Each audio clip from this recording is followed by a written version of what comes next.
Muy buenas tardes, estimados estudiantes, ¿cómo están? Buenas noches, ¿cómo está? ¿Cómo me les ha ido? ¿Bien? Muy bien, gracias. Bien, profe, buenas tardes. ¿Cómo está? Hola, profe, buenas tardes a todos. Buenas tardes a todos. Hola, profe. ¿Cómo me le va? ¿Bien, bien? Bien, sí, señor. Me alegra bastante.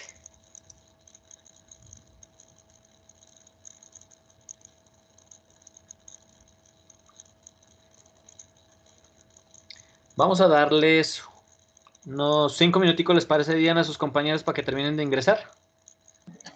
Sí, profe. Bueno.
Compañeros, buenas tardes. La clase ya inició porque no tengo audio.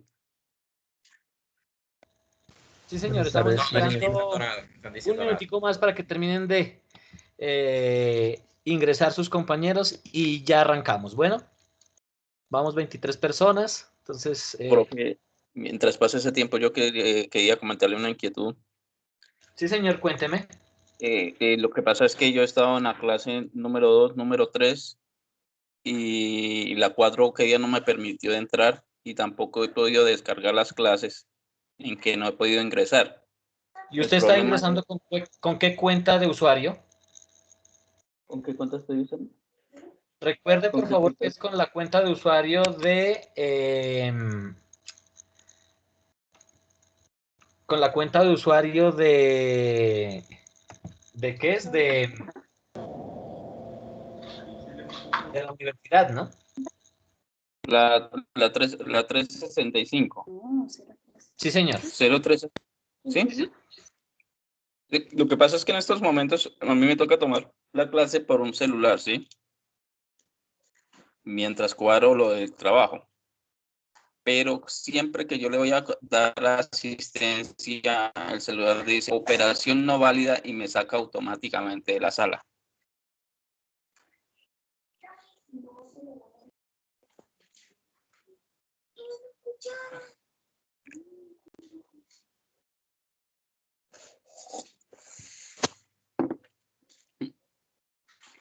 Creo que se fue la señal.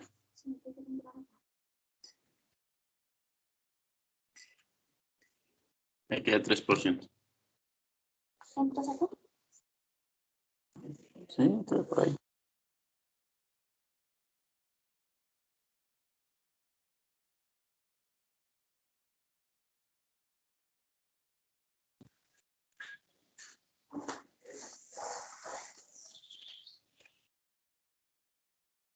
¿Se me escucha? ¿Aló?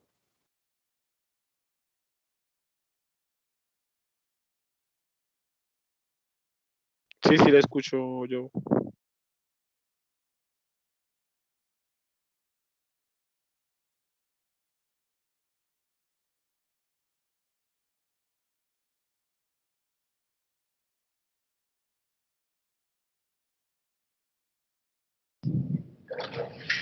Compañero, yo ahorita intenté bajar la clase y sí, o sea, la bajé sin problema. Pues si quiere la subo, yo no sé si usted esté en un grupito que por ahí tenemos, pero si no, yo la subo y le comparto ya ahorita el link aquí por el chat de este grupo para que la pueda descargar. Por favor, ¿se me puede colaborar en eso?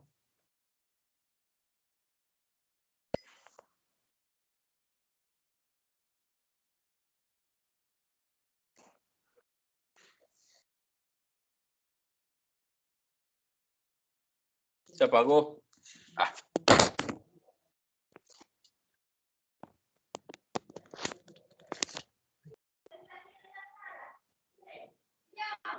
Ah.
Aló, ¿me escuchan?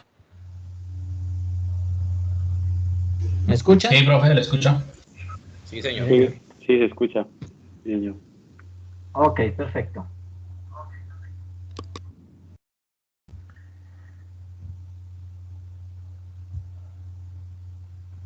Bueno, señores. Entonces, eh, pues, ahí, ¿qué es lo que tiene que hacer? Hay dos cosas. Primero que todo, tiene que empezar a trabajar con, con la aplicación Teams instalada en su celular. ¿Me estás escuchando? ¿Aló? ¿Aló? Le escuchamos. Pero Profe, nosotros lo escuchamos, pero no sé si el compañero que tenía La las... llamada ya. Creo que se la... El Creo compañero que se le está apagó con el celular, problemas. ¿no? Sí, esa impresión que se le va a apagar el teléfono. Sí, es que el celular también tiene la app de Teams, entonces tendría que descargarla y cuando usted está trabajando con estas clases, usted tiene que darle su inicio de sesión con la sesión de la universidad y listo, y ella le abre. Entonces usted puede navegar en el sitio web de la clase, en el Moodle, y de ahí le da el enlace, le da clic y automáticamente él le debe aparecer un mensaje contextual que le dice que si quiere abrir la aplicación y le dice que ok, que abra la aplicación y de ahí empieza a trabajar normalmente. Bueno.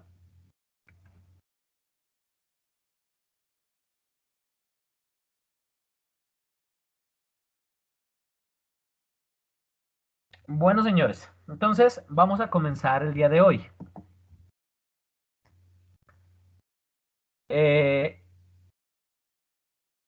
Me ayuda, por favor, el señor Franklin Miguel Gómez, va a ser mis ojos en el chat. Bueno.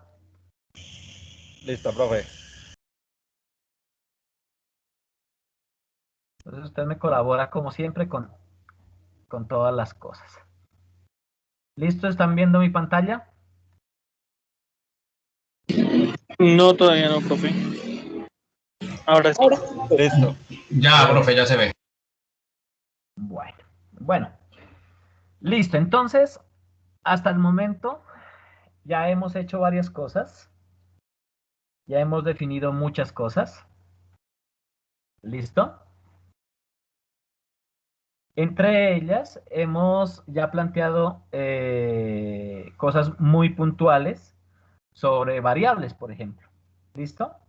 Entonces, en estas diapositivas que les estoy presentando en este momento, vamos a encontrar una hoja de ruta donde ya vamos a empezar a desarrollar cosas dentro de Python. ¿Listo? ¿Cuál va a ser el contenido? Esto no lo vamos a alcanzar a ver únicamente hoy. Eso va a ser disgregado más o menos entre esta semana, diría yo. ¿Listo? ¿Qué vamos a mirar? Estructura del algoritmo, los datos, las expresiones, instrucciones sobre variables y estructuras de control. Prácticamente esto es lo que vamos a mirar durante los próximos, diría yo, las próximas 3 semanas. ¿Listo? 3, 4 semanas vamos a ver todo esto.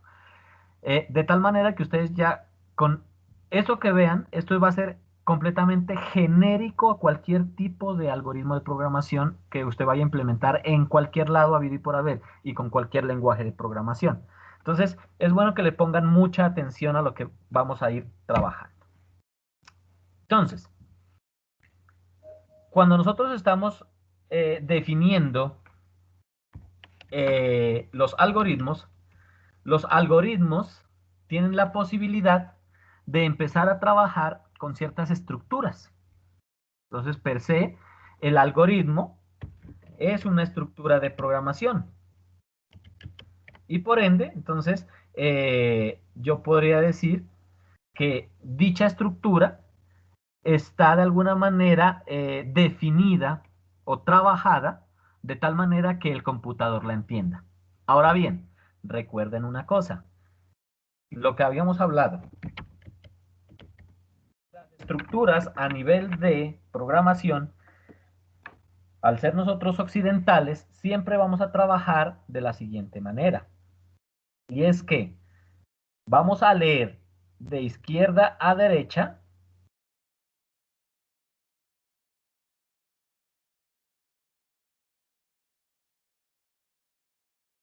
Esperen un segundo, configuro mi pantalla, ¿listo? Entonces, de izquierda a derecha y de arriba hacia abajo. ¿Esto por qué se los digo? Porque a veces uno tiende a tratar de llevar el desorden que uno tiene a la parte del computador y resulta que el computador lastimosamente no hace eso. Él es muy organizado y al ser muy organizado de alguna manera empieza a trabajar a partir precisamente de eso, de ese orden que estamos llevando.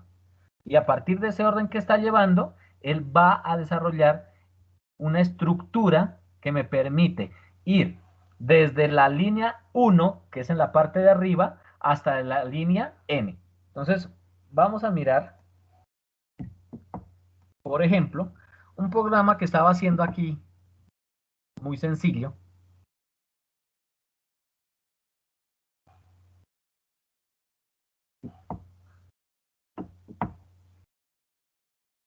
Que si ustedes se dan cuenta, él, miren, tiene cosas arriba. Generalmente uno tiene que ir documentando cosas.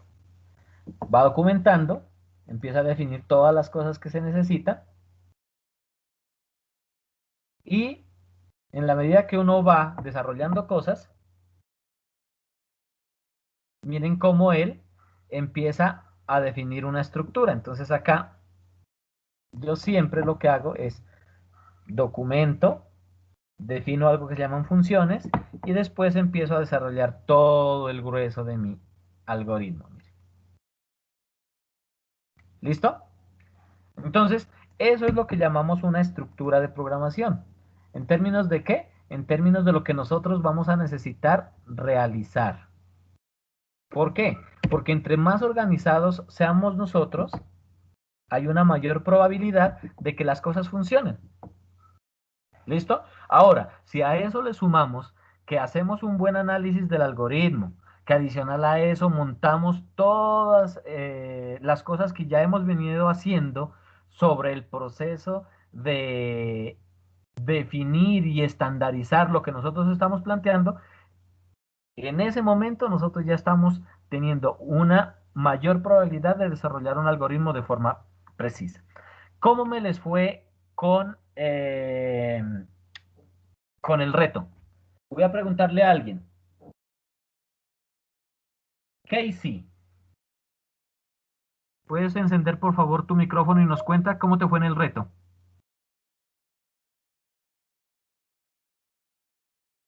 ¿Aló, Casey?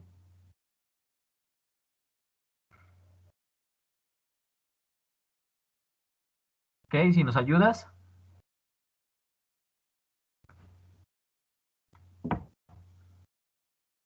Casey. Bueno, no nos quiere ayudar. Entonces, vamos con Daniel Alberto Martínez.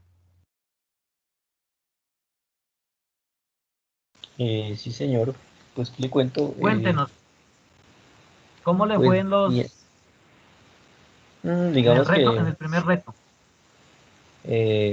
bien, digamos que pues, fue bastante útil, aunque ya lo había trabajado de esa manera, la última clase, en cuanto a subdividir, digamos, el problema. Es decir, si usted se fija en la expresión matemática para hacer el cálculo de el volumen de una esfera, pues se encuentran varios factores, ¿sí?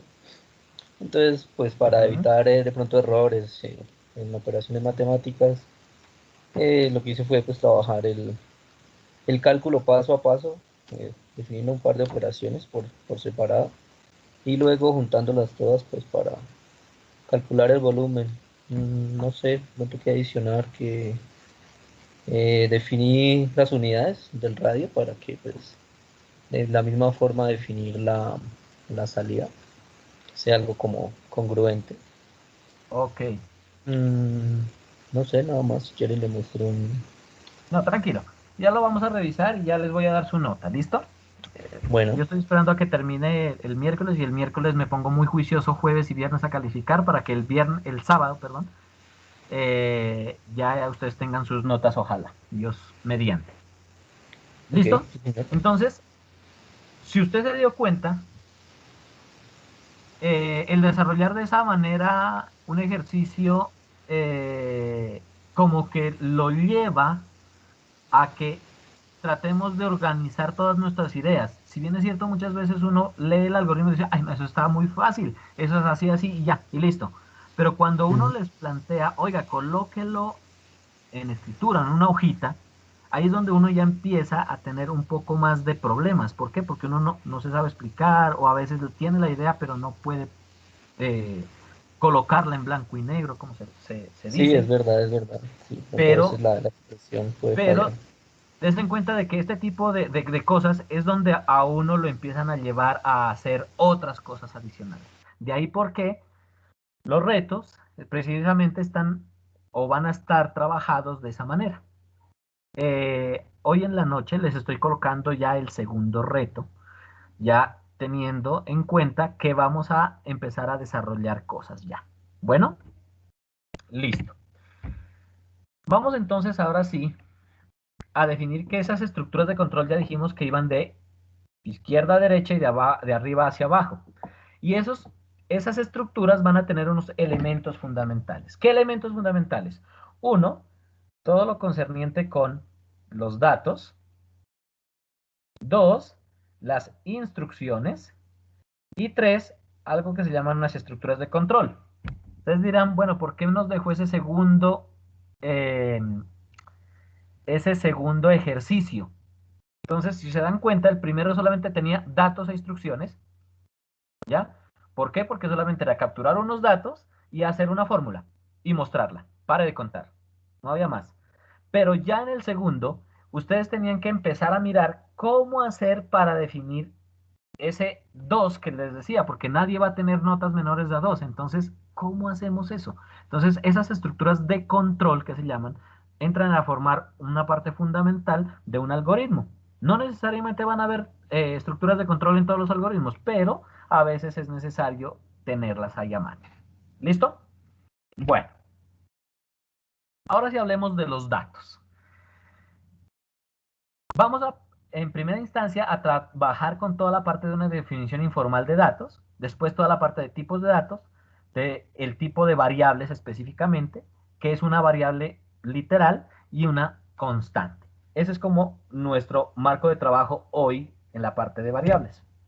Ahora bien, la definición informal de una variable o de un dato es una pieza de información simple. Ojo con esto, por favor. Simple. ¿Qué quiere decir que sea simple? Que yo no voy a tener la necesidad de empezar a trabajar en descomponer la variable. ¿Listo? ¿Qué es descomponer una variable? De que internamente yo tenga más datos. Y aquí viene una consideración bastante lógica y precisa al respecto, y es, oiga, información es igual a dato.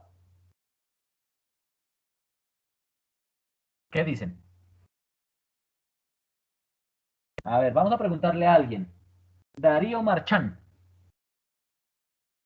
No se preocupen, digan lo que crean que sea lógico para ustedes, lo que ustedes tengan en su cabeza, y ahorita nos encargamos de mirar esa parte. ¿Información es igual a dato? No, ¿Por qué? Un dato es algo que uno tiene predefinido y la información pues es algo como general. Pues no sé, eso es lo que pienso yo. Algo definido y algo general. Bueno, vamos a mirar. Lo que pasa es que usted dice ahí, profesor, que dato es algo simple, una pieza de información simple, pero si yo hablo de información, pues es un conjunto de información mucho más amplia. Por allí vamos, por ahí. Un conjunto de datos, ¿no? Resulta que, ¿qué pasa si yo les dijese 2? ¿2 qué es? ¿Dato o información? Dato. Un dato. Dato. Listo. Si yo le Por sí digo solos, pues, vaca, ¿es dato o información? Información. ¿Ya es información Dato. o es dato? Dato. Bien, Es sí. dato. Dato. un dato también, sí. Dato. Información. Bueno, vamos a empezar a hacer cosas específicas. Se dan cuenta que lo que yo les dije que acá que era simple, resulta que aquí, cuando estoy hablando de vaca, ya no es simple. ¿Por qué? Porque resulta que ustedes acá tienen que varios caracteres, que adicional a eso, cuando yo les llamo vaca, ustedes ya en su cabecita dicen, ah, es por allá algo que es así, que tiene cachos, que tiene orejas, ojos, y es así. Bueno, yo no tomé el curso de dibujo y peor acá con esta vaina. ¿Listo? Entonces, ¿qué ocurre? Que cuando ustedes están trabajando con este concepto vaca, miren, un concepto, este concepto eh,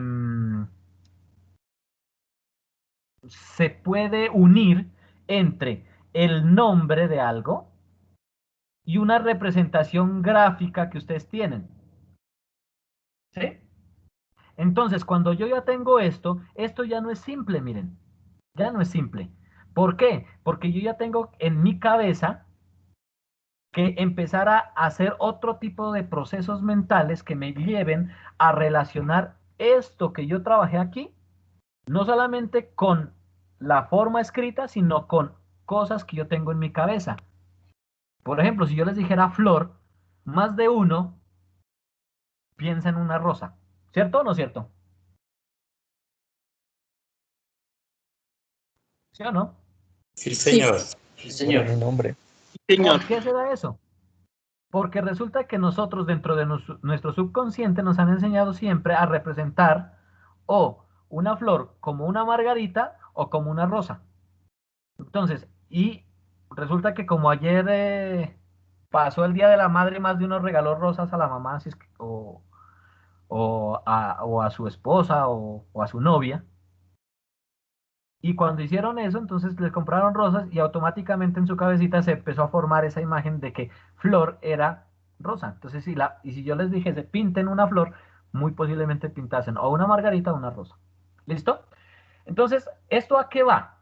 A que resulta que cuando yo estoy trabajando este 2, sí, es un concepto numérico, pero es un concepto numérico simple.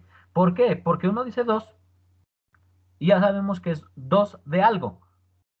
Pero cuando yo empiezo a trabajar con 2 vacas,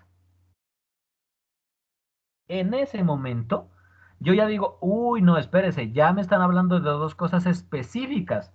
Que si yo les dijera 2 millones de pesos, miren que incluso aquí ya yo necesito más cosas porque es millón de pesos. Porque si yo le digo 2 millones de vacas, uy, entonces es ¿cuántas vacas tengo? Pero si yo digo 2 millones de pesos, miren cómo ya empiezo a incrementar la cantidad de información. ¿Listo? Entonces, ojo con esto. Cuando estamos hablando de dato, es algo muy simple, básico. ¿Listo? Pero cuando estoy hablando de información es cuando yo ya le empiezo a meter conceptos. O sea, la información es mucho más allá del simple dato. ¿Ok? ¿Claros hasta ahí? ¿Alguna pregunta? Yo, profe. Señor. Profe, entonces podríamos asumir que de pronto, o sea, un dato simple llegaría a ser un número, pero cuando hablamos de algo así como la vaca, que tiende a tener como usted dice, un concepto que tiende a uno a pensar en otras cosas, sí, a pensar en algo más específico como lo que usted decía, que cachos, que la lengua, que bueno, en fin. Entonces podríamos decir que lo simple sería siempre los números o también pueden haber palabras simples.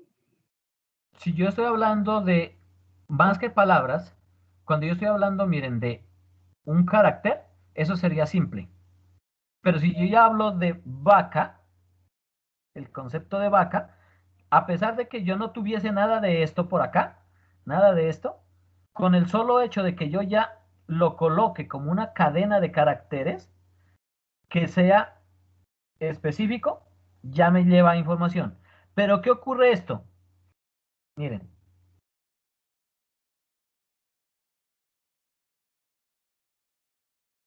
¿Esto qué será? ¿Información o dato? Dato. Información. Dato. Miren que, a pesar de que tiene varios datos, lo conforman varios datos, como yo no sé qué es lo que escribí ni qué funciona aquí, me conllevaría al concepto que me está diciendo el compañero, y es, ¿será que la suma de varios caracteres que posiblemente formen una palabra, no sé si esto sea una palabra en algún idioma, me conlleva a que no sea información sino dato? Porque acá, miren, como tengo varias letricas que me formaban algo, un concepto específico, dijimos de una, es información. Pero aquí, este no podría ser información porque, ¿qué ocurre? Yo no tengo, valga la redundancia, información al respecto. No sé qué es, qué quisieron decir, cómo funciona esto, nada. Entonces, esto entraría a ser también en algo simple. ¿Por qué? Porque solamente es una seguidilla de letras que me inventé para poder hacer un ejemplo. Entonces, sí puede darse el caso de que a pesar de que tenga varios datos, eso no signifique nada. ¿Es O sea claro? que nosotros podemos decir que un valor que contenga atributos pasa a ser información y aquel que no es un dato. Ajá, sí. En esencia, sí. Si yo ya tengo algo de información al respecto, o yo lo puedo representar de alguna manera y me da una lógica dentro de la representación natural de mi entorno, de mi contexto, es automáticamente información. Pero si no me representa absolutamente nada, entra a ser un dato simple. ¿Listo? Listo. Entonces, perdón, para mirar esta parte de información simple, ¿alguna otra duda antes de pasar en esto? Porque a veces en esto es un poquito difícil de comprender. ¿Ninguna duda? Listo, por favor, los que No, tengan señor. dudas me levantan mano, por favor. Bueno, para que el caballero que me sirve de monitor en esta clase me colabore. Bueno, listo. Continuemos. Entonces, ya teniendo esta definición informal, que sabemos que es una pieza de información simple, entonces ahora sí vamos a decir que hay diferentes tipos de información. Una de ellas es un número, aquí lo dijimos. Información simple, como un dato, o un código. Mire, esto puede ser un código, este puede ser la clave de acceso a mi sesión de la UNAP. ¿Listo? Entonces ya cobra sentido. Entonces esto ya dicen, ah, uy, sí, está genial. Es una buena clave de acceso. Genial, es un código. O puede ser un hecho. Entonces, mañana es martes, eso es un hecho. ¿Listo? O una edad. Que una edad también, fuera de representar, ser representada por un número, al decir tiene 2 años, eso quiere decir que automáticamente tengo, adicional a eso, información de tipo simple. ¿Listo? Veamos. Tipos. Los tipos de datos que existen. Ya habíamos hablado de muchos tipos, ¿no? En otros lenguajes de programación hay muchos tipos específicos y en este también deberían haber algunos datos específicos, pero vamos a tratar de generalizarlos y en el momento que tenga la posibilidad de trabajar con los tipos de datos, vamos a mirar qué tipos de datos específicos hay para Python. Pero veamos a nivel genérico. ¿Qué es un tipo de dato? Es un conjunto, una colección bien definida, ojo con esto, bien definida de elementos o de objetos. Aquí el truco está en esto. ¿Por qué? Porque miren, cuando yo voy a hablar de que las vocales van a tener un conjunto bien definido, generalmente no infinito. ¿Listo? ¿Por qué? Porque cuando yo estoy trabajando con las vocales, yo ya sé que es A, E, I, O, U. Si yo dije, ah, no, las vocales A, E, I. No, esas no son las vocales, porque le falta la O y la U. Entonces, cuando yo digo que es bien definido, quiere decir que el número de elementos que yo estoy planteando se puede saber con antelación. ¿Listo? Ahora bien, si yo le digo, oiga, los dígitos, pues ya sabemos que los dígitos van a ir desde el 0 hasta el 9 y van a ser 10 dígitos. ¿Sabemos que es un conjunto bien definido? ¿Una colección bien definida? Sí. ¿Por qué? Porque si estamos hablando de dígitos, no vamos a hablar que el 20 es un dígito. ¿Por qué? Porque sabemos que el 20 es una unión del tercer dígito y el primer dígito. ¿Listo? Ojo en esta parte, fundamental. La matemática, cuando estamos hablando de dígitos, siempre empieza desde el 0. Miren, el 0 es el primer elemento, o sea, el elemento número 1. El 1 es el elemento 2. El 2 es el elemento 3. Y el 9 es el elemento número 10. ¿Listo? Entonces, mucho cuidado con esto. ¿Por qué? Porque vamos a ver más adelante que hay una cosa que se llaman listas. Y esas listas empiezan desde la posición 0. Entonces, por allí, ese es un paréntesis que yo les hago allí. Mientras tanto, quedo contento si se les queda claro qué tipo de dato es cuando yo ya puedo definir una variable en términos de los objetos que yo estoy guardando en esa variable. Y a partir del análisis de esos objetos guardados en esa variable, yo puedo definir el tipo de objeto a partir de los conjuntos bien definidos a los cuales vayamos a trabajar. Listo. ¿Claro hasta ahí? Sí, señor. Sí, señor. Bueno. Listo. Sí, señor. Ahora, así como hay tipos del tipo entero, números, también hay otro tipo de elementos, como por ejemplo los zetas, los R's, los ASCIIs y los caracteres, los booleanos, las cadenas. Y ya vamos a mirar cómo esto se empieza a profundizar un poco más en Python. Entonces, miren, todo tipo, todo conjunto debe tener un nombre. Ojo con esto. Entonces, si yo hablo de que hay un conjunto de libros, ese va a ser mi conjunto que yo estoy creando. Entonces, este va a ser el nombre de mi conjunto. Y por ende, va a ser el nombre del tipo de datos que yo voy a trabajar. De ahí porque acá tenemos todos estos posibles tipos de conjuntos. Ahora, yo digo que X pertenece o es del tipo A cuando ese X pertenece a A. Entonces, el Quijote pertenece a los libros. ¿Por qué? Porque él es un libro. Pero si yo coloco por acá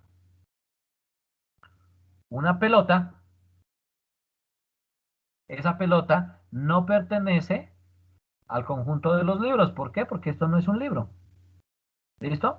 Entonces, des en cuenta que aquí estamos haciendo uso de la teoría de conjuntos que les enseñaron en sus colegios. ¿Se acuerdan? Donde esa teoría de conjuntos me planteaba la no pertenencia y la pertenencia como una de las reglas fundamentales para pertenecer o no pertenecer a un conjunto, dependiendo de lo que nosotros necesitemos.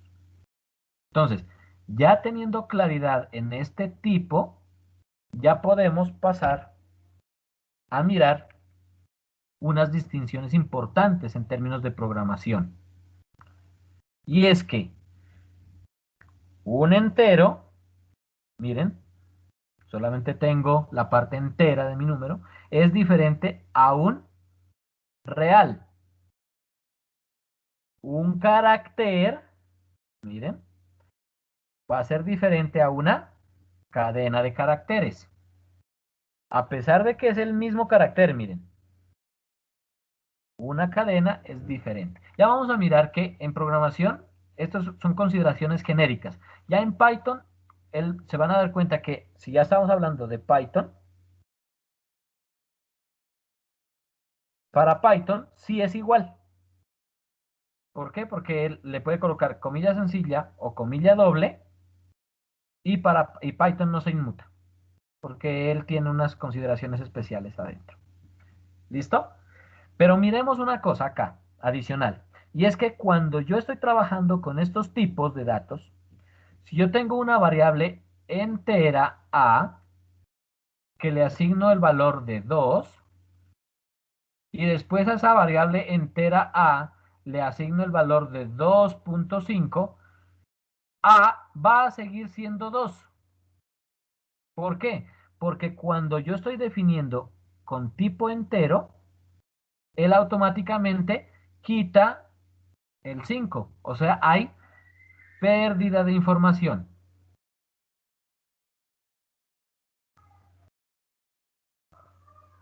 ¿Listo? Y esto es algo fundamental que ojalá allá en su cuaderno, en sus apuntes, lo tomen y lo escriban y le hagan una nube y lo coloquen en rojo. Porque él, ¿qué hace? Python, ojo con esto, ya estamos hablando de Python. Si él, de alguna manera, estamos trabajando a partir de los tipos de datos, él lo que hace es que hace la conversión directa,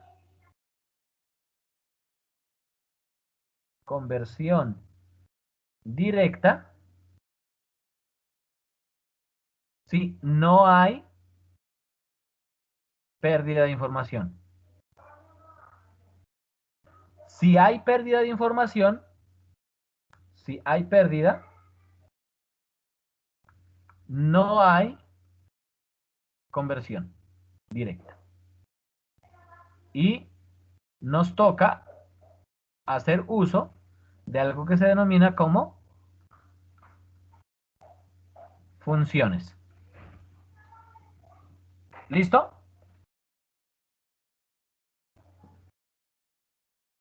Vuelvo a repetir. Un entero, si yo le asigno una variable real, automáticamente él pierde la parte de la mantisa o la parte decimal. Al perder esa parte decimal, hay pérdida de información. ¿Eso a qué me conlleva?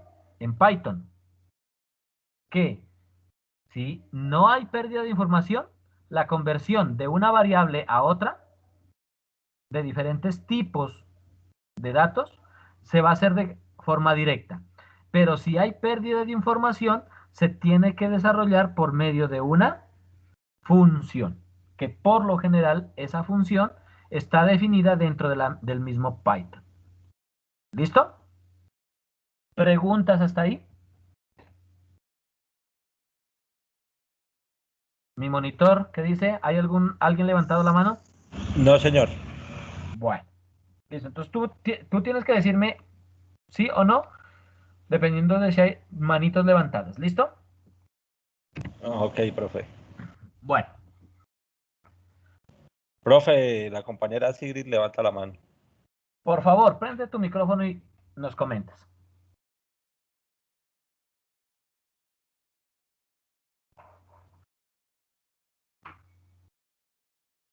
Dinos.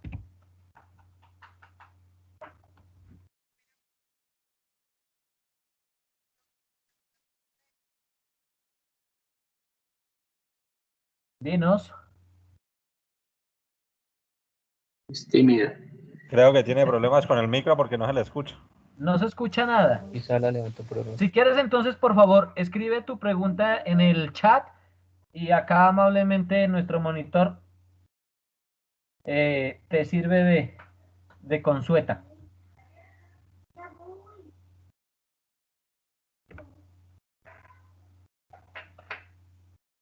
Bueno, vamos a continuar mientras la compañera escribe su pregunta. ¿Listo?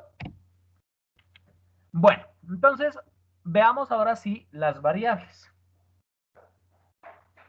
En las variables, cuando estamos hablando de programación, vamos a tener tres cosas fundamentales que vamos a tener en cuenta.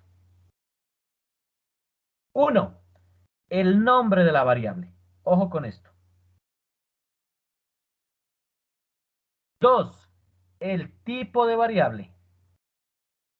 Y tres, el estado o el valor. ¿Qué ocurre o por qué tiene que ser esto fundamental para que nosotros comprendamos todo? Porque resulta que nosotros por allá en memoria del computador, ¿se acuerdan que nosotros la pintábamos como una rejilla? Entonces, esto va a ser mi memoria. Esta rejilla que yo tengo acá. ¿Listo? Y esta memoria que tiene acá, vamos a empezarla desde la posición 0, la posición 1. Supongamos que esta sea la posición 0. La posición 0. La Profe, posición... permiso. La compañera Sigrid ya hizo la pregunta. Bueno, antes de continuar, entonces vamos a darle la posibilidad a la compañera. Cuéntanos. Ok, dice, mi pregunta es la siguiente. ¿Cómo en una secuencia podría explicarnos el concepto de pérdida de información aplicado en un ejemplo y qué consecuencias tendría? Es que no entendí muy bien cómo puede ser en la práctica. Mil gracias. Listo. Facilísimo. En una secuencia, supongamos que yo tenga acá, que yo le diga nombre, y yo le digo, va a ser igual a Carlos Pérez. ¿Listo? Y resulta que cuando yo estoy trabajando con esto, que es una cadena de carácter, yo necesito pasarla a una lista, donde esa lista lo que va a tener es que cada posición del nombre va a estar como una variable diferente o como una posición de esa lista. Entonces yo llego y creé esta lista de 1, 2, 3, 4, 5, 6, 7, 8 posiciones. ¿Listo? Y yo le digo, listo, entonces páseme esto que está acá a mi lista. Yo le digo, Carlos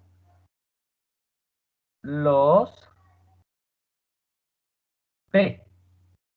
¿Qué pasó allí?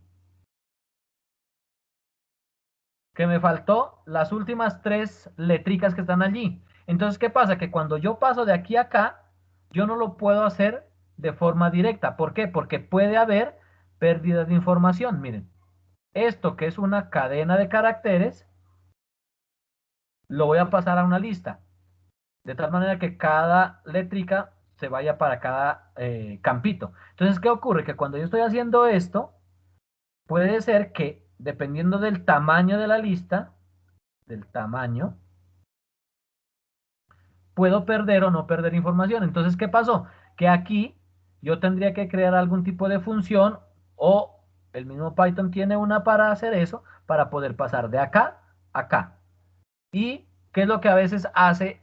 Porque allí ya teniendo una función para hacer eso, entonces Python llega y le dice, pero espérese, la función va con pérdida de información. ¿Por qué? Porque cuando yo hago esto, dependiendo del tamaño que usted le dé aquí, puede caberme esto o no me puede caber, o le puede sobrar.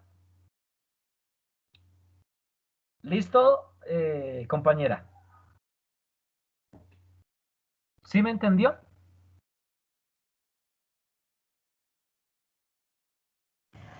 Dice que sí, profe. ¿Para el resto también es claro el ejercicio, el ejemplo? Sí, profe. Bueno, Sí, señor. perfecto. Sí, señor. Listo. Entonces ya teniendo esto, entonces, ¿qué vamos a hacer? Resulta que acá nosotros tenemos nuestra posición 0, nuestra posición 1, nuestra posición 2, etcétera, etcétera, etcétera. Cuando yo estoy trabajando en el computador, no sé si ustedes sepan, pero el computador tiene algo que se llama memoria caché. Esta memoria caché es exactamente igual a la de arriba, sino que generalmente siempre es un poquito más pequeño. Entonces, cuando yo empiezo a ejecutar un programa, él llega, empieza a leer mi programa y por allá encontró que estaba creando este entero. ¿Listo? Entonces, ¿qué pasa? Él lo que hace es va y pregunta, por acá él tiene una variable, llamémosla una variable AP.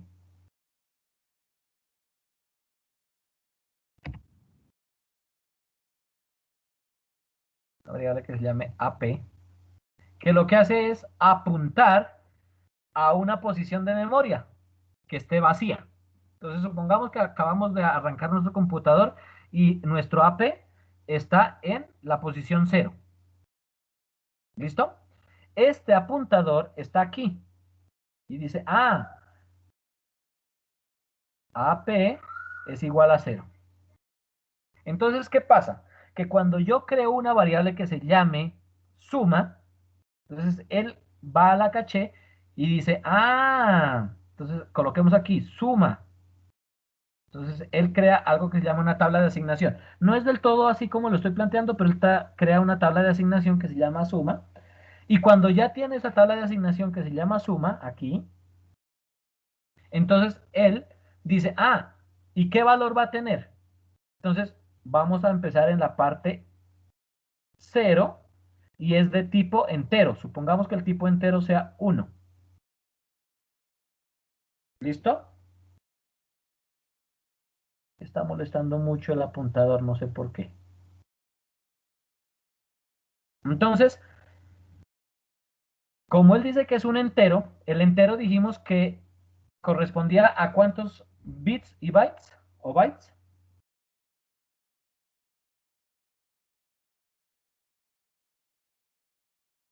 ¿A cuántos bytes? Entonces dijimos que dependía mucho, ¿cierto? ¿Dependía mucho de qué?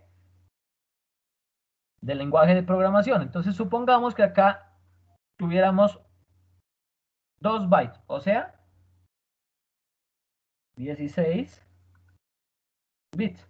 Entonces, ¿él qué es lo que hace? Cuando yo asigno este entero, él dice, pues vamos a coger desde la posición ta hasta la posición 15.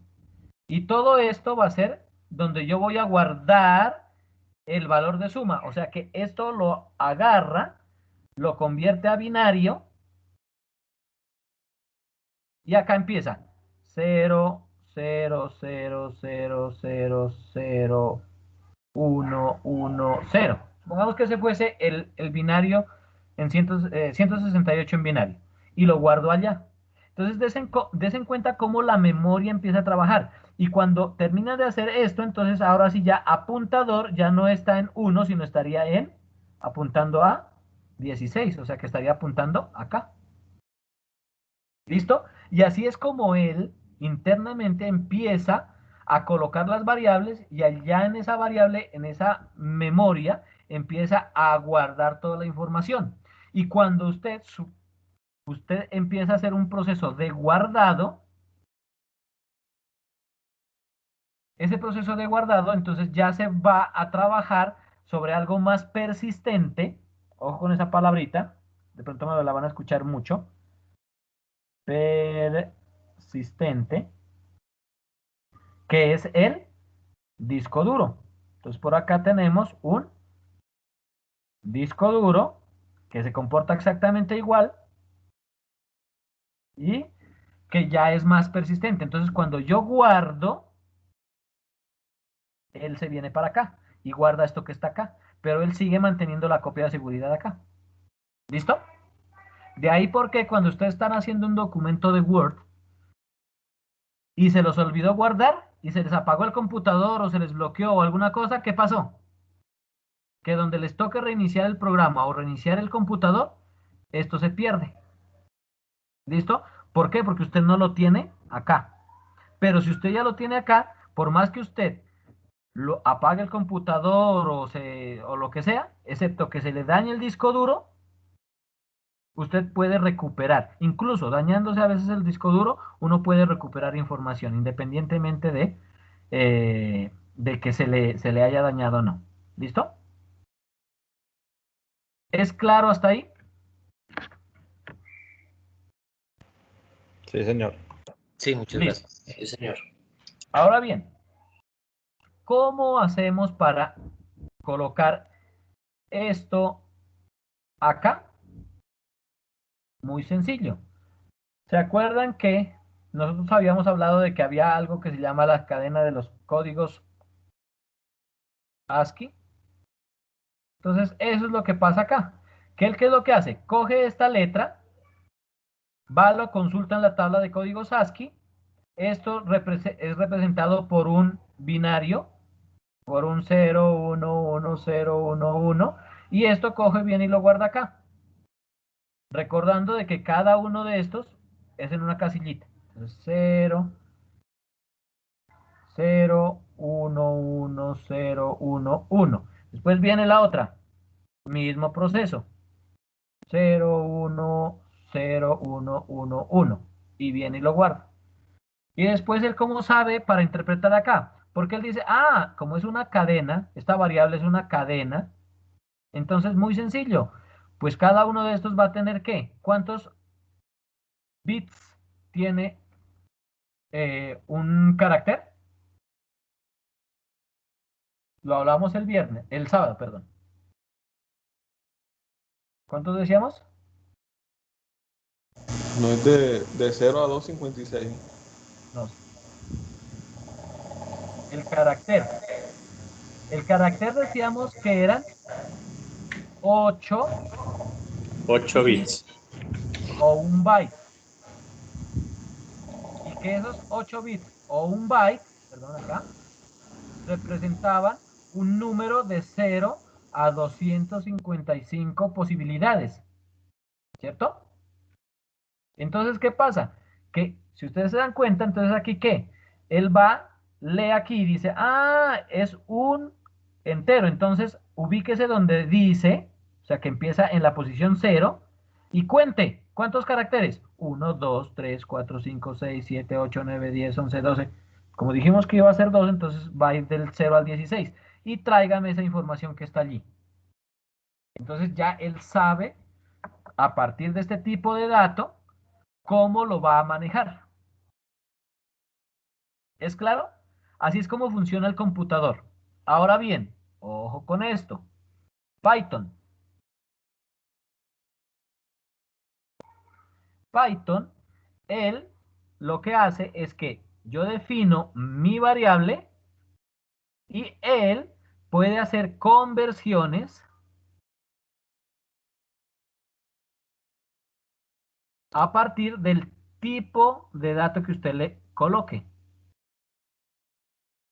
Entonces, a Python usted se le puede dar o se le puede decir que va a ser en una variable entera o un valor de estos entero, pero generalmente uno no lo utiliza así y lo utiliza solamente de forma directa.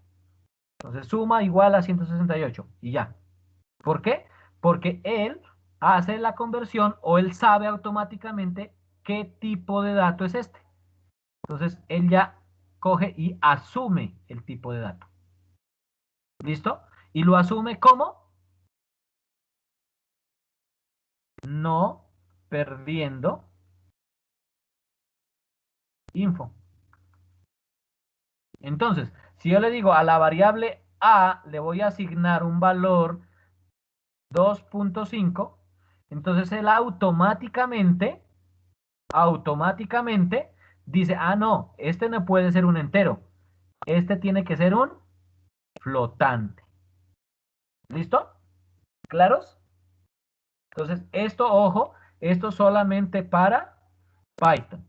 Pero como yo les dije que aquí les iba a ir enseñando tanto la parte de programación en cualquier lenguaje, como en el de Python. Entonces, acá vamos a saber que este Python va a trabajar de esta manera. ¿Es claro? Sí, señor. Listo. Ahora bien, ojo con esto.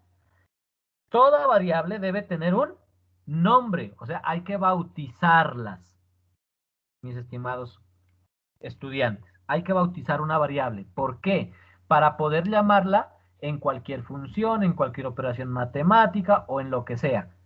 Y des en cuenta que desde acá yo ya empiezo a trabajar con mis nombres de variable. Mire acá el nombre de variable, mírelo, el nombre de variable. ¿Por qué?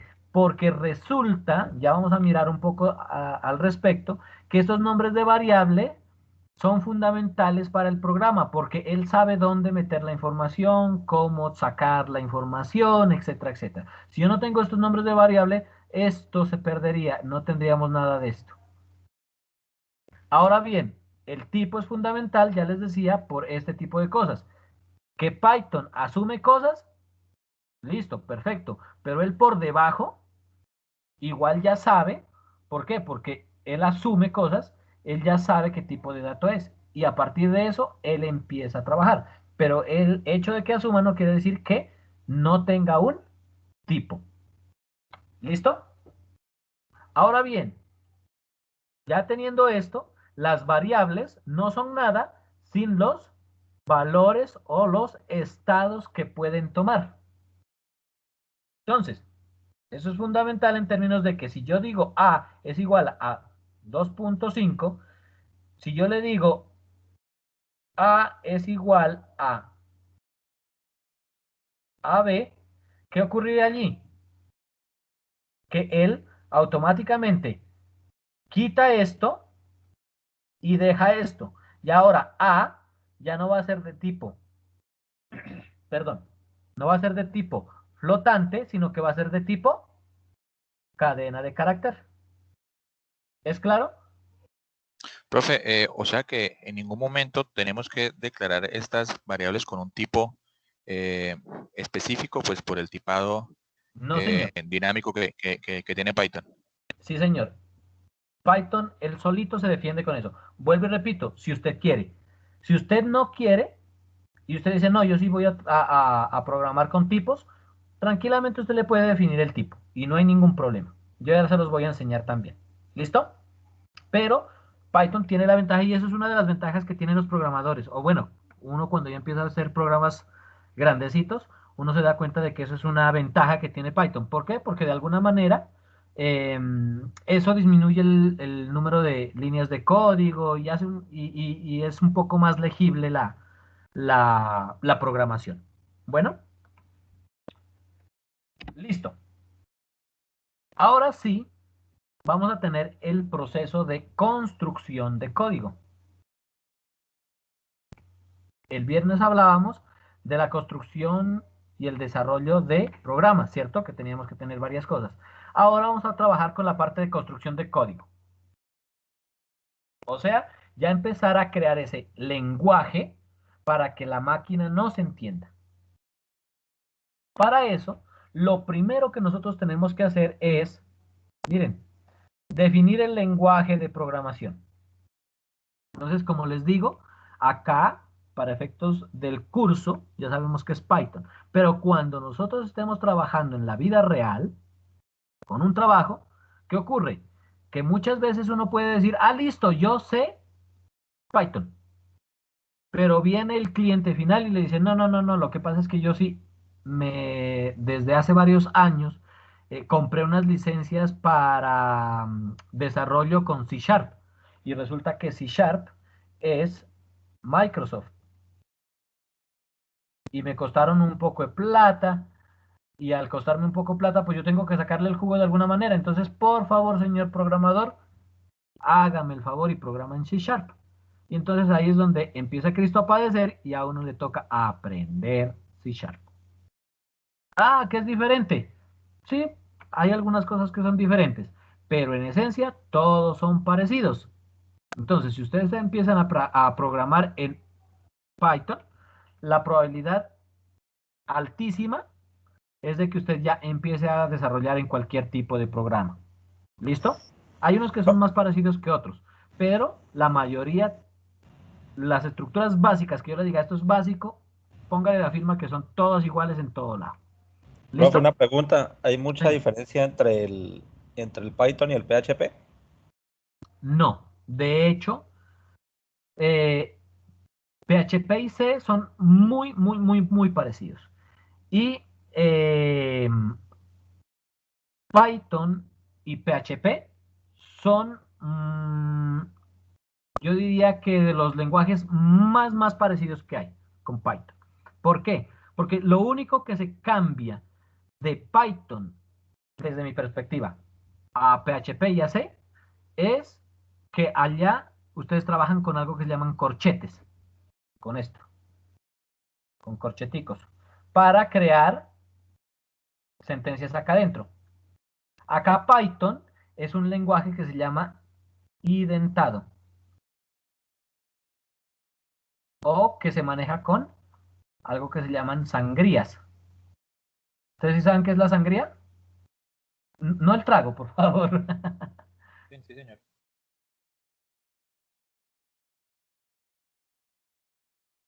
La sangría. Epa.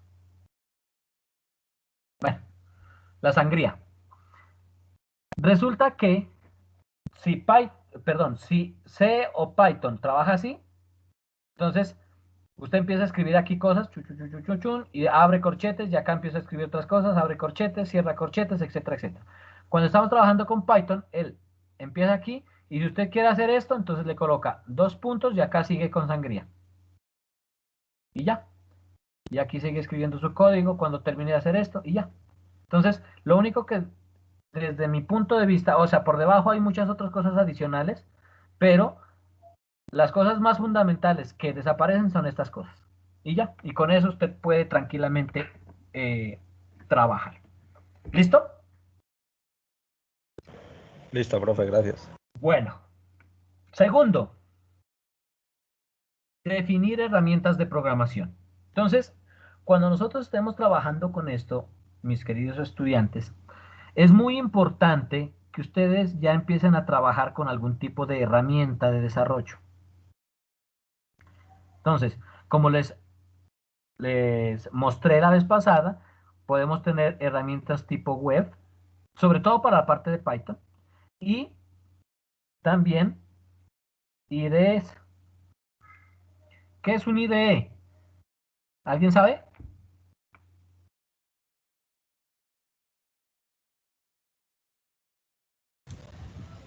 ¿Alguien sabe qué es un IDE? El entorno en el que se desarrolla. Sí, señor, es un entorno de desarrollo. Interfaz de desarrollo empresarial, IDE. ¿Listo? Eso es un entorno de desarrollo, una interfaz, un entorno. Entonces, ¿qué pasa? Que obviamente, por ejemplo, cuando vamos a desarrollar en web hay ciertas herramientas que no las tienen esos lenguajes. ¿Por qué? Porque de alguna manera son o difíciles desarrollarlas o en su defecto, dada la versatilidad y la memoria y todo el cuento, no necesitan trabajarlas allá. En los IDEs, o sea, lo que yo instalo en mi computador, esto yo lo tengo que instalar. Cuando yo lo instalo en el computador, él ya coge y monta un resto de herramientas adicionales. Entonces, generalmente si ustedes se van a dedicar a esto de la programación, lo que yo les sugiero es que siempre empiecen a trabajar acá. Esto sirve para un desvare. ¿Listo? Y funciona y trabaja y hay muchas cosas que yo puedo hacer acá. Pero el verdadero entorno de desarrollo es esto que está acá. Porque aquí, este entorno de desarrollo les va a permitir hacer 20.000 cosas. ¿Ya? Y empezar a hacer muchas más, sobre todo en la parte de una cosa que se llama, por ejemplo, debugger o debug, que es cuando yo ya empiezo a probar el programa y yo quiero correrlo paso por paso, mirando cómo funcionan las variables y los procesos que yo hago y las funciones. Entonces, esta idea de desarrollo me funciona perfecto. Mientras que, por ejemplo, el web no tiene un debugger. ¿Listo? Ahora bien, ustedes dirán, bueno, ¿y qué herramientas puedo trabajar dentro de los ID de desarrollo? Entonces, ahí es donde viene lo que yo les coloqué en la página web.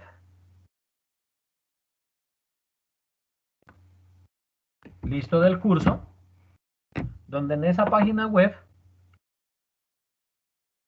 yo ya les coloqué varias cositas. Entonces, aquí yo le coloqué el compilador de Python, le dan clic, entran a la página, descargan el compilador de Python y lo pueden trabajar. O en su defecto, pueden trabajar con un ID de desarrollo, que me gusta mucho por lo sencillo y lo fácil que es, y adicional a eso no se come tanta memoria, que se llama Visual Studio. ¿Listo? Que alguna otra persona dice, uy, yo he trabajado con Java ya, y yo ya sé trabajar con NetBeans, que es otro ID de desarrollo.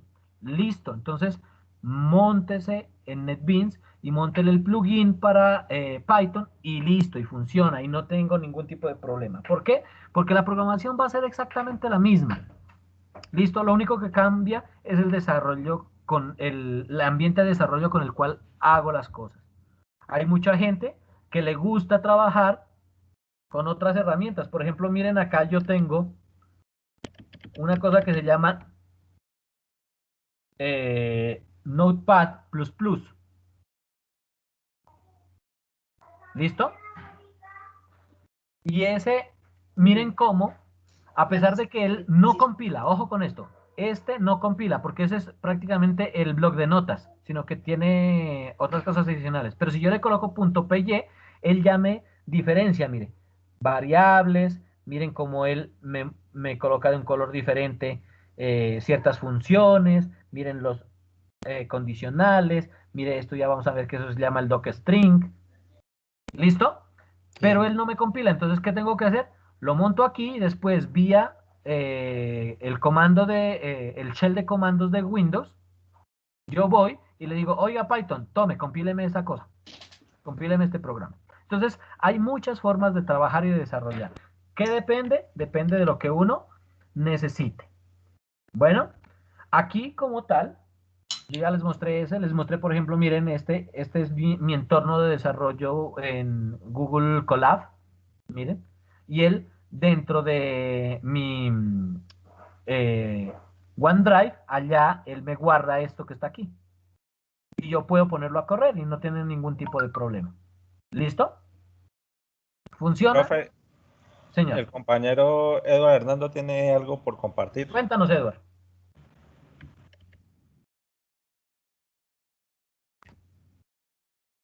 Eduardo. Bueno, si no tiene micrófono, pues yo lo comparto. Dice, el paquete de Chocolatey es muy útil para la instalación de todos estos software. Ah, sí, claro. Claro. Chocolatey es una suite de herramientas que me permiten me permiten instalar desde el IDE de desarrollo hasta el lenguaje de compilación. ¿Listo?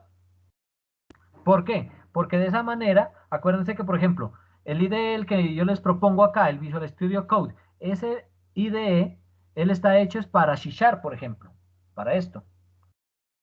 Y ahí usted puede hacer páginas web, HTML, puede hacer muchas cosas. Pero fue tanta la acogida que tiene el IDE que usted puede montarle PHP, una extensión de PHP. Le monta el PHP y funciona. Le monta Python, le monta la extensión de Python y funciona. Espero que este fin de semana ustedes hayan intentado instalar o lo hayan instalado en su computador. Bueno, y si no, nos va a tocar hacerlo en esta semana, aunque para efectos, ojo, si alguna persona dice, ay, pero es que yo estoy trabajando en mi celular y no puedo tener computador, o tengo el computador pero es de mesa y no lo puedo llegar al trabajo y tengo el celular y con eso. Listo, entonces pueden trabajar tranquilamente con las herramientas en web. No hay ningún problema. Y usted puede trabajar tranquilamente y no hay lío. ¿Listo? De hecho, aquí la ventaja que se tiene es que nuestro contenido programático para esta primera parte de la parte de programación, no es necesario trabajarlo en un IDE de desarrollo. Lo pueden trabajar tranquilamente. Todas estas 7 semanas que se van a ver conmigo, lo pueden trabajar tranquilamente en web. ¿Claros? ¿Alguna otra duda?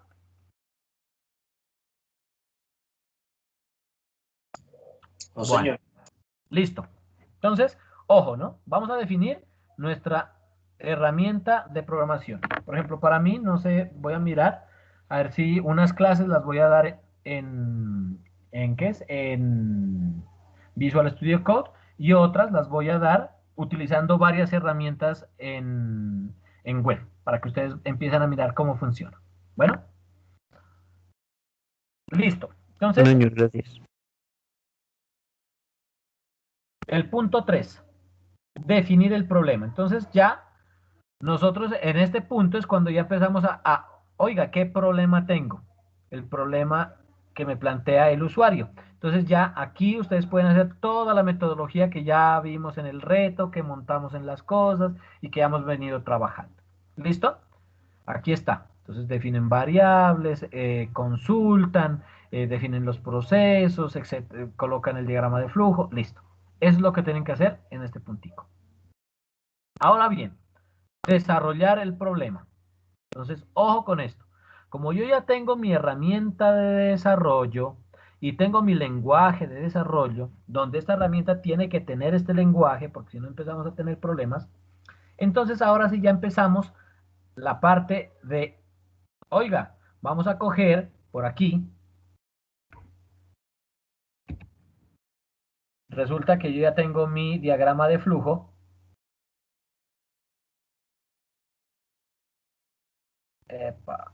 Mi diagrama de flujo y por acá tengo bueno, todas las cosas que tengo que hacer.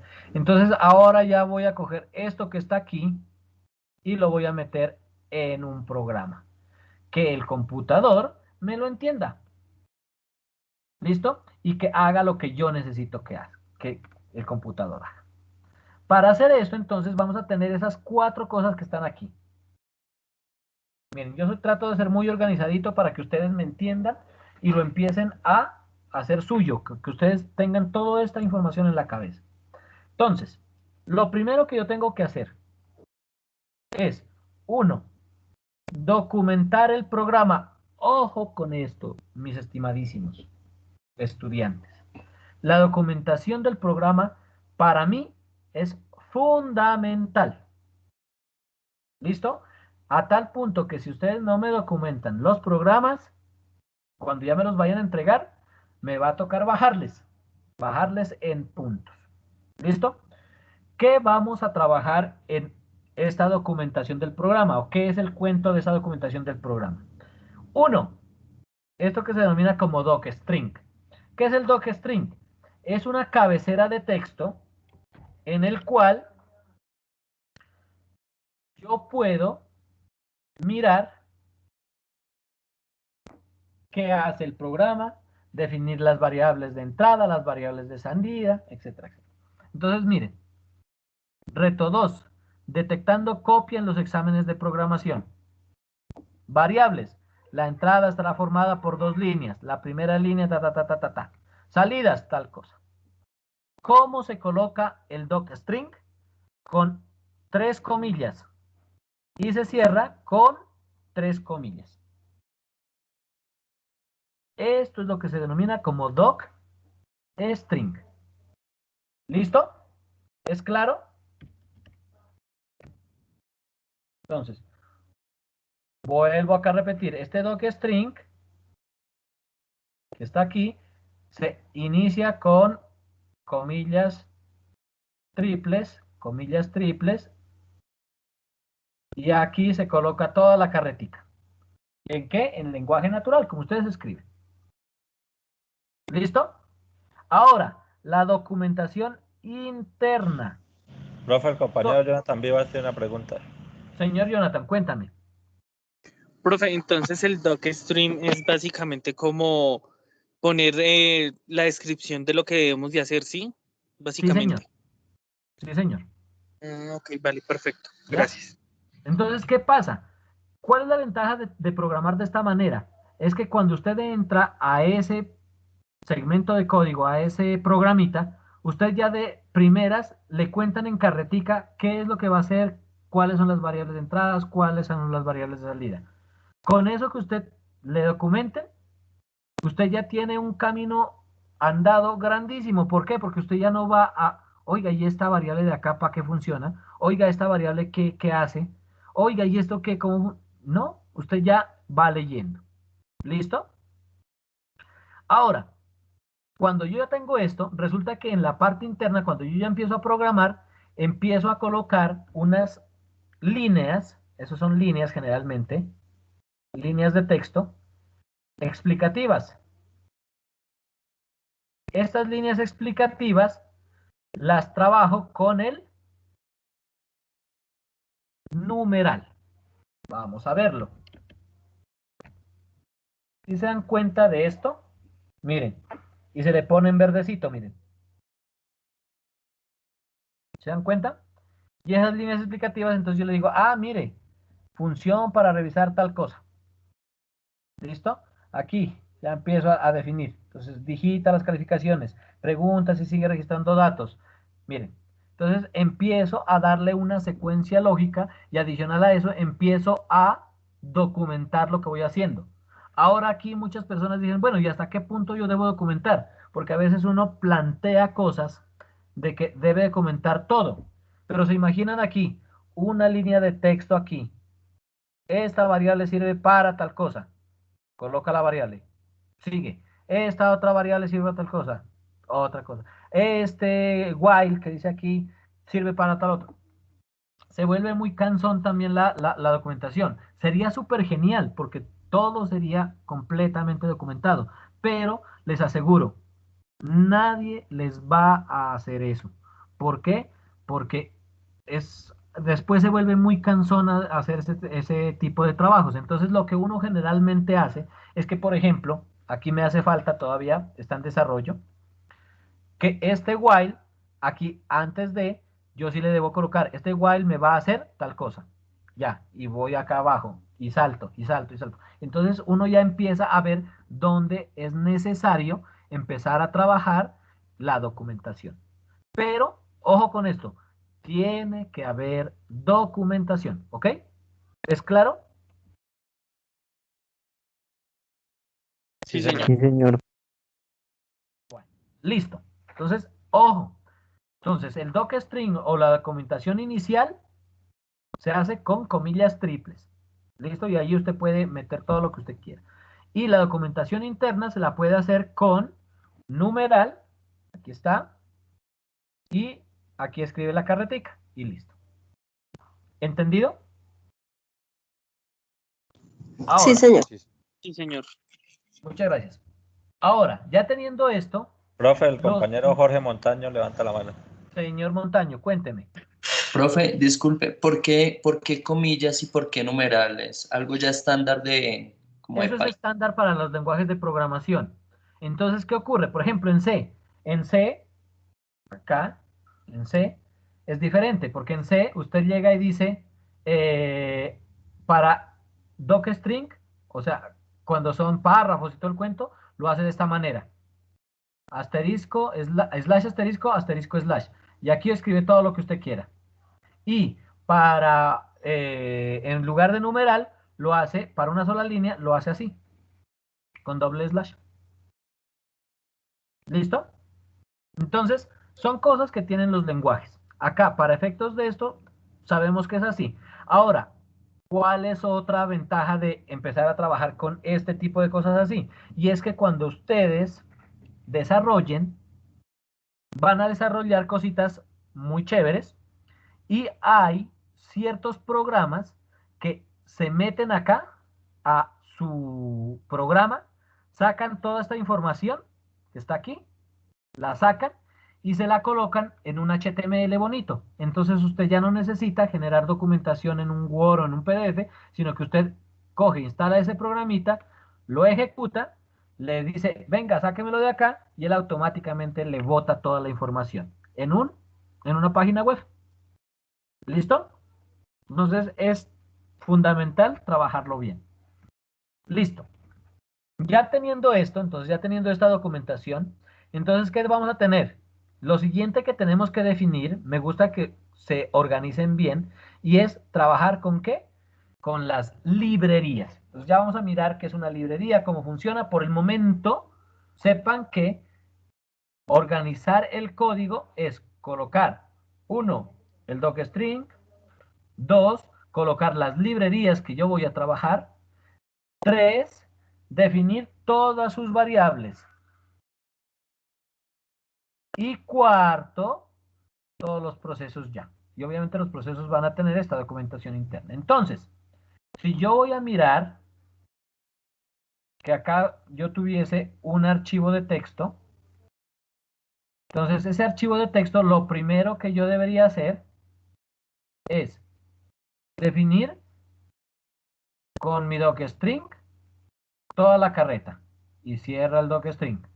Después de eso, voy a definir las librerías.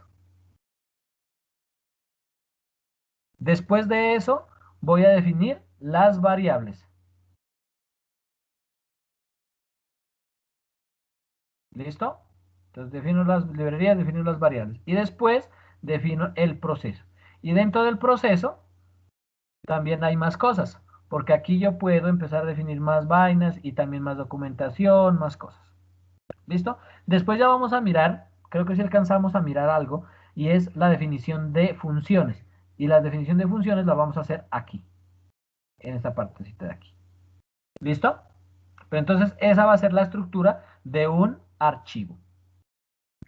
Entonces, ojo, los archivos en Python se deben llamar por un nombre,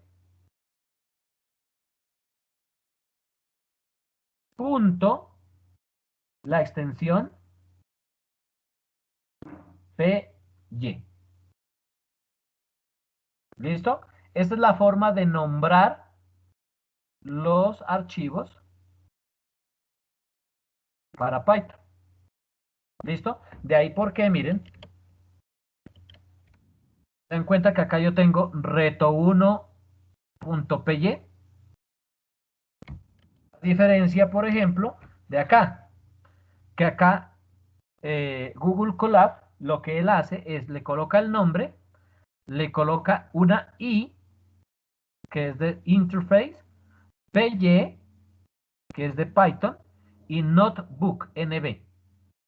¿Listo? Pero si ustedes cogen, copian este código o le colocan el archivo, la extensión .py, funciona exactamente igual en un compilador Python normalito. ¿Listo? ¿Claros hasta ahí? ¿Claros cómo tienen que construir un archivo de Python? Sí, profe, el compañero José Hilberto tiene una pregunta. Cuéntenos, José. Hola, pregunta. Cuando tú esperas, supongo cuando mandes tareas que presenten desarrollar algo, ¿tú esperas que te entreguemos el punto Y, PY, las líneas de código, o en dado caso si uno trabaja, por ejemplo, en la aplicativo de Google que nos mostraste, o en Jupyter, el notebook? ¿Cuál esperarías encontrar a lo largo del curso contigo? En todo lado, ustedes, o sea, generalmente lo que yo voy a recibir son puntos PY. ¿Listo? Eso que está aquí. Si ustedes me dicen que trabajaron en web y les colocó la extensión IPYNB, entonces no hay ningún problema, me dicen y listo, yo lo trabajo, no hay ningún lío. ¿Listo? Pero siempre al final, ¿qué es lo que va a ocurrir? Que lo que yo hago es cojo esto y lo monto o lo abro con un IDE de desarrollo, que en este caso va a ser Visual Code, y lo ejecuto desde allí. Entonces, si ustedes de alguna manera ya están adaptados a una herramienta específica, lo único que tienen que enviarme es el punto PY y ya, y yo, el resto yo lo hago yo solito. Yo lo monto acá o lo convierto y lo monto para trabajar y listo, no hay ningún problema. ¿Listo? Listo. Pero en Muchas esencia, gracias. siempre el PY. Profe, el compañero Eduardo dice, ¿nos puede mostrar en Google Colab dónde podemos ubicar el terminal de Python? Gracias. Ah, el terminal. Vamos a mirar. Entonces vamos a abrir. Es que... a ver. Un segundito. A ver si abro... No, abramos otro. Vamos a decirle... blog de notas nuevo. Entonces, miren cómo él, cuando yo le digo blog de notas nuevo, él me va a abrir, él me está se demora un poquito porque él crea una máquina para ustedes, para que ustedes puedan ejecutar este programa. Entonces lo crea en red. Entonces aquí yo puedo colocar mi docstring, mírenlo. Y aquí puedo decir programa de ejemplo. Variables, ninguna. No, creo que variable sea A, sumando 1, B, sumando 2, suma, es la suma de los dos anteriores. Pero esta no es una variable de, pues dijimos que aquí era entrada, salida. ¿Listo?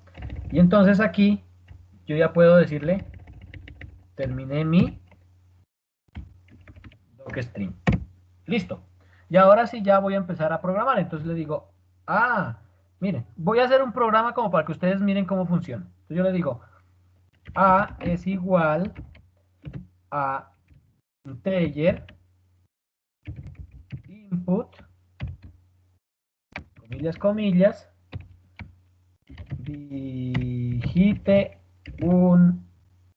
digite el primer sumando. ¿Qué es lo que hice? Le lancé un comando de entrada por teclado y a esa entrada por teclado le estoy diciendo que me la convierta entero. O sea que esta variable A va a ser entera. ¿Sí se dan cuenta?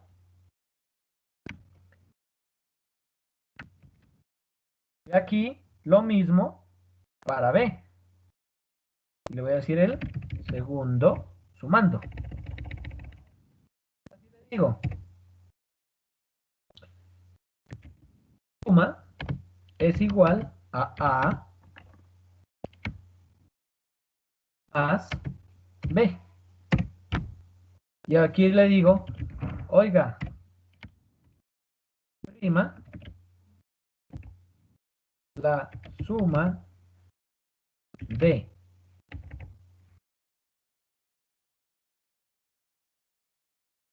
A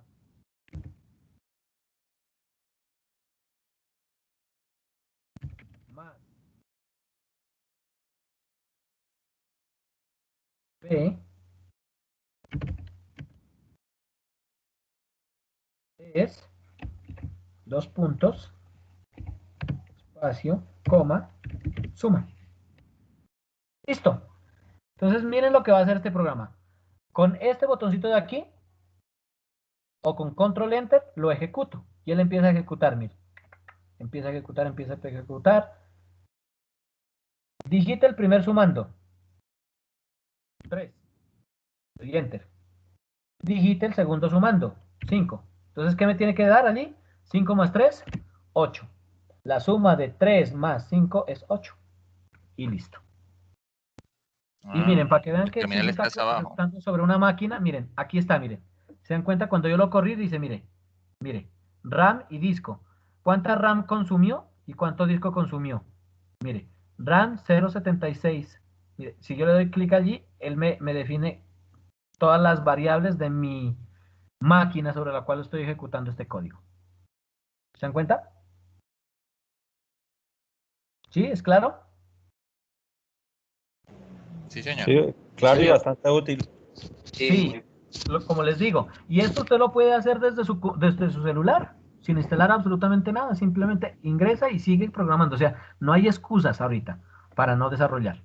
Bueno, listo.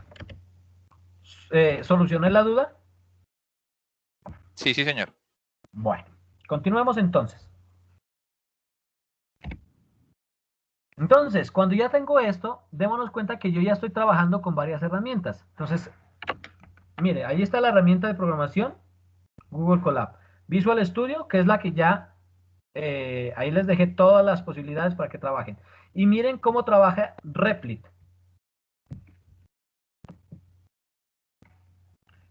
Replit también es muy chévere.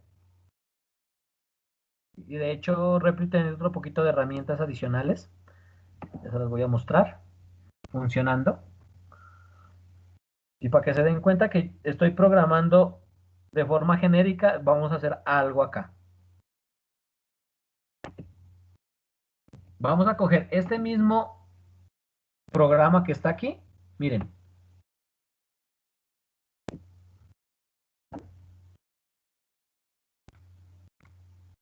Hasta acá. Le voy a decir copiar. Bueno, vamos a decirle control C. Vamos a ir a Replit.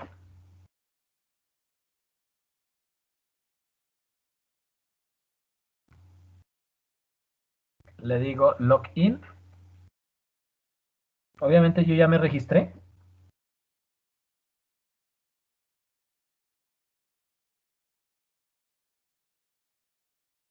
Me registré con una cuenta cualquiera, eso no tiene problema. Esta es mi cuenta personal. Y cuando él ya mira que ya estoy logueado, automáticamente me da acceso a Replit.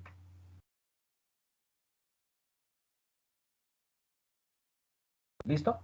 Ahora miren. Aquí dice, yo puedo programar en Python, Node.js, en C. Miren, yo les puedo definir aquí cualquier cantidad de programas habidos y por haber.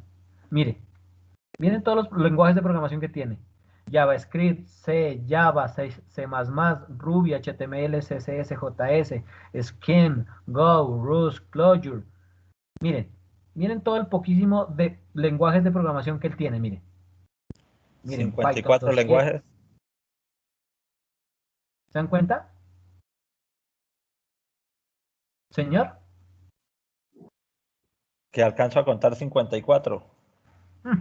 Eso es cualquier cantidad de lenguajes. ¿Listo? Para efectos de acá le voy a decir Python. ¿Listo? Y aquí le va a decir ejercicio 1. Y le digo creating reply. Y mire, ¿él qué es lo que hace? Aquí le da un paseo si usted quiere. Y aquí está una máquina Linux que está subiendo, mire. Es una máquina. Es como si a ustedes les dieran un servidor en línea. ¿Listo? Y miren lo que yo hago acá. Oh, no lo copié. Es este.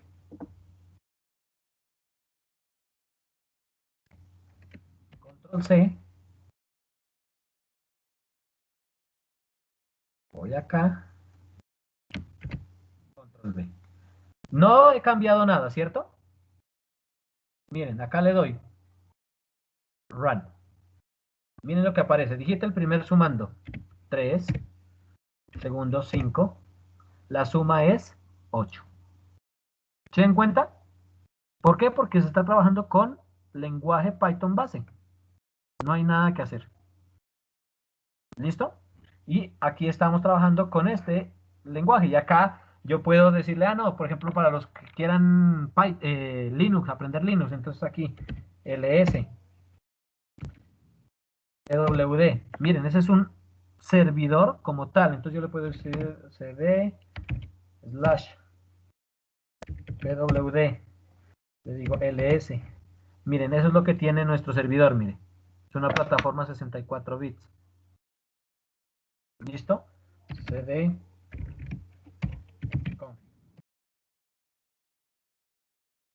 Ah, que no puedo acceder, no tengo permisos.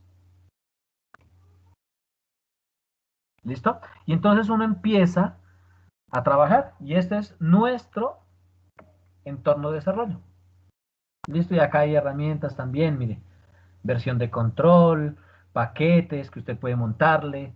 Bueno, hay muchas cosas para hacer. ¿Es claro? Está nuestra otra herramienta adicional, que es nuestra herramienta de Replit, que también es muy, muy chévere. O sea, si no les gusta esta, pueden utilizar esta. Y si ya quieren trabajarlo en su computador, pues obviamente con esta. ¿Listo? Igual vuelvo y repito, hay muchísimas herramientas de tipo IDE, ¿no? Muchísimas. Yo aquí solamente les estoy definiendo esa porque, vuelvo y repito, es muy liviana y no les va a matar la máquina. Pero entonces, si ustedes dicen que van a trabajar con cualquier otra cosa, mientras funcione, háganlo. Ojo, ojo con esto. Y con esto creo que ya terminamos por hoy. Resulta que cuando estamos creando variables, las variables deben tener un nombre. ¿Sí se acuerdan de eso? Eso nosotros lo dijimos. Lo dijimos más atrás, miren. Miren el allí. Dice que nosotros vamos a tener un nombre, miren. Aquí está el nombre. Miren. Ese nombre de variable puede ser el que yo quiera. Pero ¿qué ocurre? Que Python como tal, dentro de su estructura, él tiene todas estas palabras que ya están utilizadas por él. Y como tal, como ya están utilizadas por él, nosotros no podemos utilizarlas como nombre de variables. Estas no se pueden utilizar. ¿Listo? ¿Por qué? Es lo que se denomina como una palabra reservada. Miremos algunas de ellas. False, y por acá debe estar true. Mírenlo aquí. Known, class, continue, def, que es para definir funciones, del para borrar, finally, for, from, global, is, lambda, non-local, not, return, try, while, with, as, elif, if, or, yield, answer, else, import, pass, break, except, in, race. Y creo que esas son la gran cantidad. Entonces, ¿qué ocurre? Que cuando nosotros vayamos a utilizar estos nombres de variables, él automáticamente les empieza a sacar error. ¿Listo? El compilador, cualquiera que sea, les empieza a sacar error. Miremos esto. O se los pinta, ¿no? Diferente. Entonces, por ejemplo, acá, que yo quisiera hacer esto. Decirle return. ¿Sí se dan cuenta que las palabras reservadas se las pinta de azul? Miren for. Miren, ¿cuál había otro? If.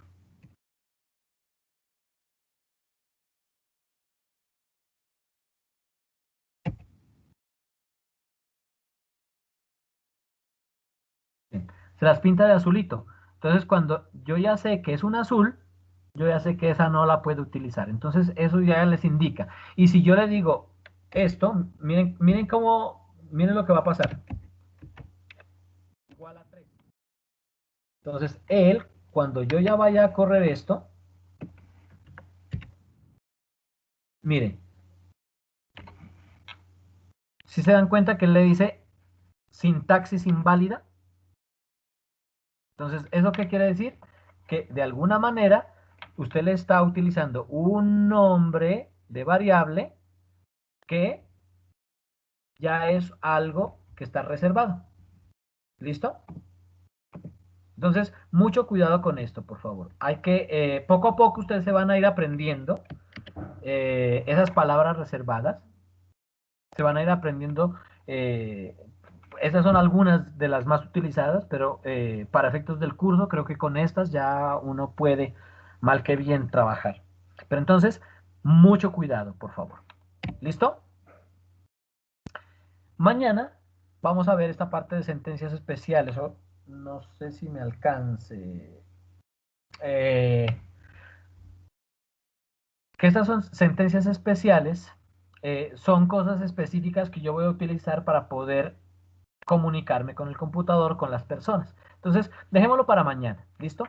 Entonces, mañana empezamos con sentencias especiales para que ustedes empiecen a hacer y mañana ya hacemos nuestro primer programita, ¿ok? Entonces, por favor, tengan mañana listo, ya sea o el Replit, o el Google Collaborate, ¿listo? Cualquiera de los dos lo van a tener listo, por favor. Si tienen el IDE de desarrollo instalado, genial. Entonces no tienen que hacer nada, lo van a trabajar sobre eso. Pero si no, sí necesito que por favor creen la cuenta en Replit o creen la cuenta en Google Collaborate para que puedan acceder de forma automática. ¿Listo? ¿Claros? Sí, señor. Sí, ¿Alguna una duda, preguntita. inquietud? Sí, señor. Sí, Yo profe, por muchas acá. gracias. Profe, una pregunta. Señor. Ahí aparece en las palabras reservadas que están de azul como true, false, ajá, pero las que están en morado que son como print y while, esas, cómo es que se les llama? Esas son directivas. Esas son directivas de entradas y salidas. Ya vamos a mirar mañana un poquito más a profundidad. ¿Listo? Ok. Pero entonces son directivas de entrada. Y como les digo, son palabras reservadas. Ya no los puedo utilizar. Ok. Guillermo. Profe, tengo una Cuéntanos. consulta respecto a los retos. En el punto 3, digamos que la tarea 3 de cada ejercicio dice definir salida. Ese definir salida es poner si sabemos el código o el diagrama de flujo. No. Las variables de salida o definir salida. No, definir salida. Variables de salida ya están. Listo. Entonces, la definición de la salida es cómo usted le va a informar eso al usuario. Lo que yo les decía con la suma. Por ejemplo, Un lo que yo hice mensajito o acá. algo. La suma de... Que sea bonito, miren. Ok. Cuando yo monté esto...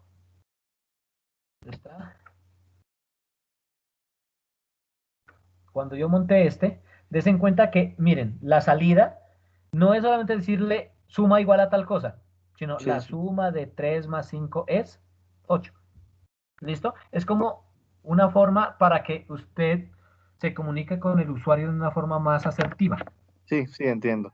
Y en el punto 2 que dice definir el paso a paso, ahí sí se pone el diagrama de flujo o el código Sí, o algo señor, así. lo pueden trabajar con el diagrama de flujo, O sea, pero recuerden que siempre tiene que haber por lo menos allí o el recetario, el paso a paso de las cosas, o el diagrama de flujo, y listo. o sea, puedo colocar el paso a paso y si sé hacerlo en código, ¿lo puedo hacer también? En código no, todavía no. En código nada de código. No, en esa parte no voy a recibir nada de código, simplemente vamos a trabajar el diagramita de flujo, o el pseudocódigo, o el diagrama natural, la receta. Cualquiera de esas puede servir. Ok, bueno, muchas gracias. Listo. Bueno, antes de que se me vayan, por favor, entren, ingresen a la plataforma y registren su asistencia si son tan amables. Profe, la compañera Sonia tiene la mano levantada. Listo, mientras que hacen esto de la asistencia, por favor, Sonia, cuéntanos. Profe, buenas noches. Tengo una pregunta.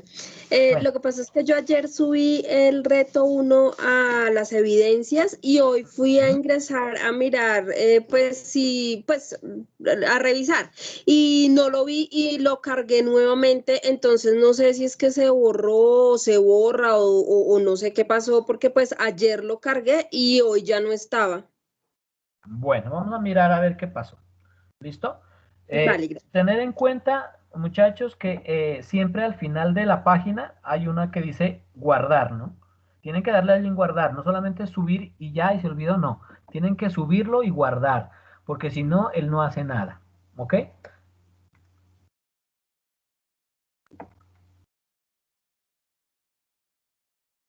A ver, vamos a mirar. Entonces aquí están la lista de entregas. Entonces miren, allí están. Todas las entregas. ¿Cuál es tu nombre, Sonia? Sí, ahí me vi de segundas. Y Bueno, efectivamente gracias. tienes dos subidos, mira. Sí, es que pensé que se había borrado, entonces volví y lo cargué ahorita. No, cuando ustedes tienen eso, ustedes ya pueden mirar,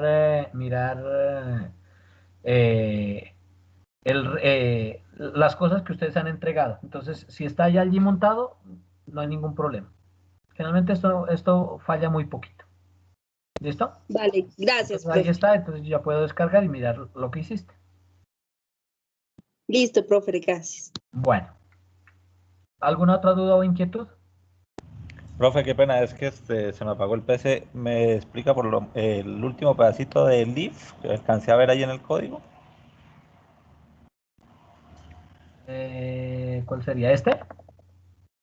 Sí, el ejemplo es el if. Ah, aquí lo que les estaba demostrando es que cuando ustedes tienen una palabra reservada y la están utilizando como si fuese una variable, miren que el mismo computador, miren, les coloca esa linecita debajo diciéndole que hay algún error allí. Y le dice, mire, invalid syntax. ¿Listo? Y si usted lo va a correr, automáticamente le dice, mire, file, main.py, línea 16, mire, 16, el if igual a 3. Sintaxis error. Cuando es sintaxis inválida, póngale la firma que es porque ustedes están utilizando algo que no necesitan utilizar. Porque es una palabra reservada por el lenguaje. ¿Listo? Listo, profe, gracias. ¿Alguna otra duda o inquietud? Veo la mano del compañero Luis Guillermo levantada, Luis no sé si Guillermo ya tienes está una con la pregunta. mano, creo que se le quedó levantada, si no estoy mal. Qué pena, ya los activo, disculpen. Listo. Señores, si no es más, si no hay más preguntas, entonces nos podemos ir desconectando, por favor, para yo poder cerrar la sesión. Bueno. Hasta luego, profe, gracias. Nos vemos mañana a las 6 en punto. Cuídense Hasta luego, mucho. que estén muy bien. Hasta luego a todos, que estén muy bien, que Cuídate. descansen. Hasta luego, hasta mañana. Hasta mañana. Hasta mañana. Hasta luego, hasta luego. Bien.